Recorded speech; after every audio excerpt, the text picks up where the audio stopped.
Assalamualaikum warahmatullahi wabarakatuh. Perkenalkan, nama saya Muhammad Ferry Amirul Bakri, Magister Manajemen Proyek Konstruksi ITS, dengan dosen pengajar Dr. Insinyur Tatang Ahmad Taufik MSc IPU.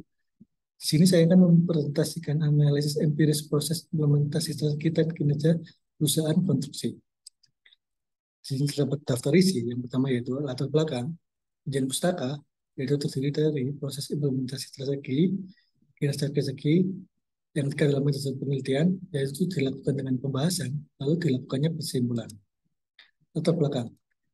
Yang melatar belakang di sini adalah industri konstruksi perusahaan di Malaysia yang berkembang sepanjang tahun. Ada sekitar 64.000 perusahaan konstruksi terdaftar di CIDB pada Agustus 2017. Penelitian ini menunjukkan bahwa tingkat kegagalan perusahaan konstruksi sangat penting dievaluasi karena strategi yang tidak tepat. Penelitian sebelumnya menunjukkan bahwa 90% perusahaan gagal mengimplementasikan strategi karena kesalahan proses yang dibuat oleh proses implementasi strateginya. Yang pertamanya yaitu mentransfer strategi dari manajerial ke tingkat staffnya. Yang pertama yaitu ada gap, yaitu yang tidak sinergi dari manajer ke staffnya. Yang kedua, tidak kesadaran karyawan dalam tingkat organisasi mengambil keputusan itu kontribusinya nggak ada, nggak inefisien, kerjanya nggak dalam visi misi perusahaan tersebut, seperti itu. Jadi uh, tersebut adalah hambatan dalam proses implementasi strategi. Mereka adalah implementasi strategi dapat mempengaruhi keseluruhan struktur perusahaan tersebut, yaitu kinerjanya dan laba perusahaan tersebut. Karena itu, pentingnya hubungan strategi implementasi kinerja konstruksi dilakukannya. Implementasi strategi adalah bagian dari penting dari perencanaan strategi yang didefinisikan sebagai strategi dalam rencana aksi sebenarnya. Strategi yang berhasil diterapkan memungkinkan perusahaan tersebut meningkatkan kinerjanya secara keseluruhan. Implementasi strategi juga membantu perusahaan untuk mendapatkan keunggulan kompetitifnya dan meningkatkan labanya. Strategi juga yang baik dirumuskan tapi tidak diimplementasikan juga sia-sia, itu tidak akan mencapai tujuannya. Yang kedua adalah tujuan pustaka. Tujuan pustaka yang pertama adalah proses implementasi strategi, yang kedua adalah kinerja dari strategi itu. Proses implementasi strategi yang pertama adalah implementasi strategi telah menjadi bagian penting dari bisnis perusahaan yang dirumuskan dan didapat untuk menguntungkan perusahaan. Yang kedua adalah manajemen tim memastikan karyawan mengetahui visi misi perusahaan dengan baik. Misal visi misinya menjadikan perusahaan konstruksi yang pertama yang terbaik di Indonesia. Visi visinya apa aja, melakukan efisiensi di karyawannya, melakukan kinerja dengan baik, melakukan biaya dengan rendah, dengan melakukan pendapatan yang lebih tinggi. Yang ketiga, tindakan strategi terdiri dari siapa yang melakukan apa, kapan, dan biayanya berapa. Yang keempat adalah melakukan alokasi sumber daya. Misal dalam satu perusahaan membutuhkan berapa orang sih alokasi sumber dayanya, seperti itu untuk mencapai tujuan yang baik. Misal 5 lebih baik daripada 10, seperti itu. Yang kelima adalah struktur organisasi membantu meningkatkan keterlibatan karyawan dalam mengambil keputusan. Misal dalam satu organisasi, yang pertama ketua manajernya melakukan pengambilan keputusan, dibantu dengan aspeknya yaitu menghitungkan atau merumuskan strategi-strategi seperti yang keenam adalah reward juga penting dalam implementasi strategi karena reward terhadap perusahaan, terhadap karyawan akan meningkatkan kinerja karyawan tersebut dan mempengaruhi karyawan sekitarnya. Dan tidak kalah pentingnya ada budaya perusahaan.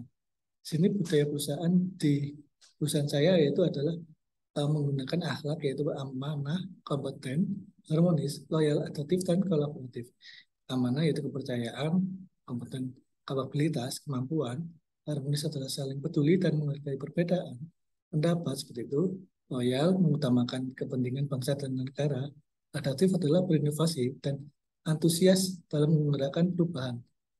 Yang terakhir adalah kolaboratif, yaitu membangun kerja dalam suatu organisasi yang dilakukan dengan sinergi, seperti itu. Nah, tidak kalah pentingnya kinerja strategi itu adalah apa saja. Yang pertama adalah implementasi strategi yang berhasil akan memaksimalkan pendapatan perusahaan dan membantu memberikan laba perusahaan positif.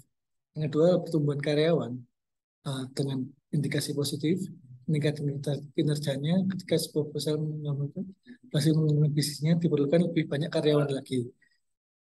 Hubungan empiris antara proses implementasi strategi tadi dan kinerjanya adalah terdapat hipotesa, yaitu pertama ada hubungan kuat positif antara proses implementasi strategi dan kinerja konstruksi. Ada hubungan positif yang kuat proses implementasi strategi terhadap pertumbuhan laba perusahaan. Yang terakhir adalah hubungan positif yang kuat perusahaan implementasi strategi terhadap pertumbuhan karyawan di perusahaan tersebut.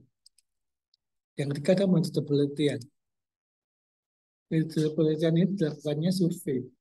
Survei yang tersebut dilakukan di perusahaan produksi Lembah Selangor dengan 25 responden. Yang pertama adalah manajemen proyek, kepala perencanaan, CEO perusahaan, manajer operasional, manajer sumber daya.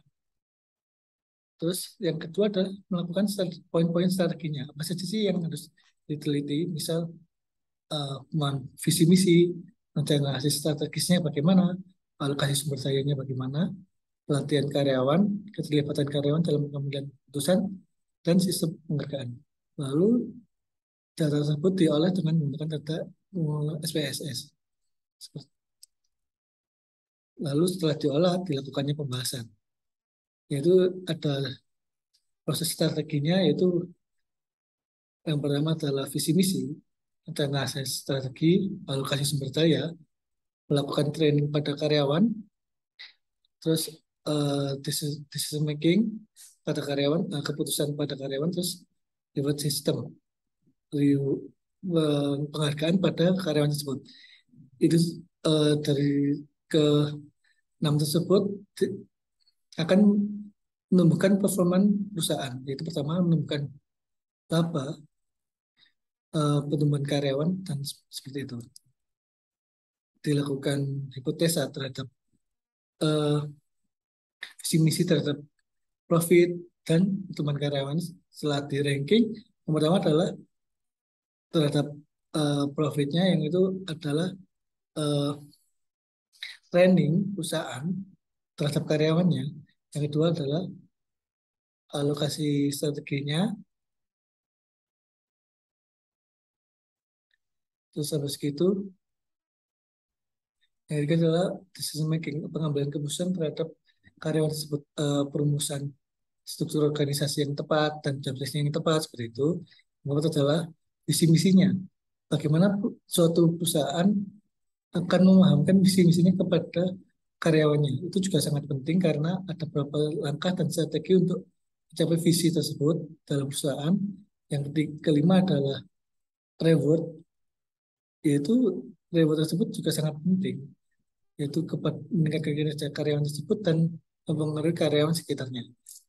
Yang kelima adalah strong corporate culture, yaitu budaya perusahaan yang disebut tadi yang sudah saya jelaskan, yaitu ada akhlak. Yang ketujuh adalah merencanakan strateginya bagaimana seperti itu. Yang tadi sudah saya jelaskan, pelatihan karyawan, yaitu melakukan pelatihan karyawan dengan baik, mengalokasikan sumber daya, misal penambahan sumber daya atau yang efektif, misal kalau kelebihan dikurangi, kalau kurang ditambahi seperti itu, dan dilakukannya perhitungan yang matang dengan berbagai tingkat pengetahuan karyawan tersebut.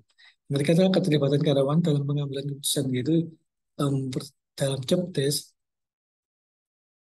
Perubahan job desk juga sangat mempengaruhi karena dengan perubahan yang dimana dalam suatu perusahaan tersebut. Yang keempat adalah pemahaman visi misi. Pemahaman visi misi ini juga penting karena kita akan melakukan visi misi untuk mencapai tujuan visi tersebut. Yang kelima adalah penghargaan yang sudah saya jelaskan tadi, budaya perusahaannya bagaimana, itu budaya kerjanya juga mempengaruhi tingkat strateginya. Itu yang tujuh adalah rencana strategisnya, itu strateginya bagaimana seperti itu. SWOT and strong-nya atau SWOT-nya, kelemahannya bagaimana, tantangannya bagaimana seperti itu. Yang kelima dilakukannya kesimpulan. Kesimpulan di sini yaitu di empiris menunjukkan bahwa adanya signifikan antara hubungan proses implementasi dan kinerja perusahaan konstruksi. Bahwa perusahaan konstruksi di Lembah Kelang melakukan strategi telah menghasilkan pertumbuhan positif pada perusahaannya. Koefisien tertinggi dalam pertumbuhan laba itu 0,4% dan karyawannya adalah 0,6%, yaitu memiliki koefisien 5, yaitu adalah memberikan pelatihan karyawannya. Di sini disebutkan bahwa dalam review uh, analisis ini yang terpenting dalam dalam dalam suatu strategi atau strategi adalah pelatihan dari karyawan, benar-benar menjunjung tinggi karyawan, memberikan materi pada karyawan seperti itu. Ya, terima kasih. Apakah ada pertanyaan? Kalau ada pertanyaan dapat dilakukan menghubungi WA atau email yang tertera tersebut. Terima kasih. Assalamualaikum warahmatullahi wabarakatuh.